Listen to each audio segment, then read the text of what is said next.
চলতি মূলধনের তীব্র সংকট আর চড়া সুদের হার দৈনন্দিন ব্যয় মেটাতেই এখন হিমশিম খাচ্ছেন দেশের উদ্যোক্তারা। উচ্চ মূল্যস্ফীতিতে বাজারে ক্রেতা কমে যাওয়ায় ব্যবসা বাণিজ্যে দেখা দিয়েছে এক ধরনের স্থবিরতা, আর এর সরাসরি ধাক্কা লেগেছে সরকারের রাজস্ব খাতে।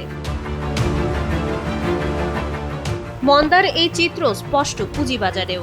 দেশের সর্বোচ্চ করদাতা প্রতিষ্ঠান বিএটিবিসির আয় 2026 সালের প্রথম প্রান্তিকে কমেছে 872 কোটি টাকা।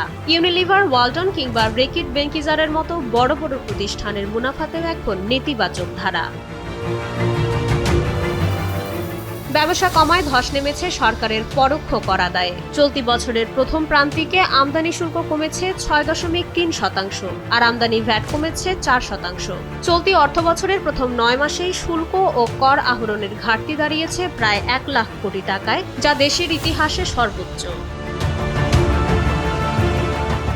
বিশাল এই ঘাটতি মেটাতে সরকার এখন ব্যাংক ঋণের ওপর নির্ভরশীল হয়ে পড়ছে। শুধু এপ্রিল মাসেই ট্রেজারি বিলের মাধ্যমে সরকারের ঋণ 39% বেড়ে দাঁড়িয়েছে 46,000 কোটি টাকায়। অন্যদিকে মন্দার কারণে ব্যাংকগুলো এখন বেসরকারি খাতে চলতি মূলধনের ঋণ দিতে ভয় পাচ্ছে।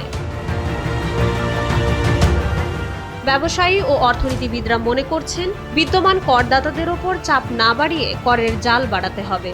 1,20 লাখ টিআইএনধারীর মধ্যে রিটার্ন দেন মাত্র 40 থেকে 45 লাখ মানুষ।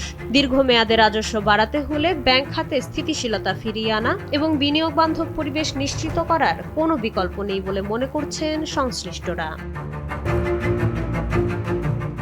মাইশা মালিহা, সময়ের আলো।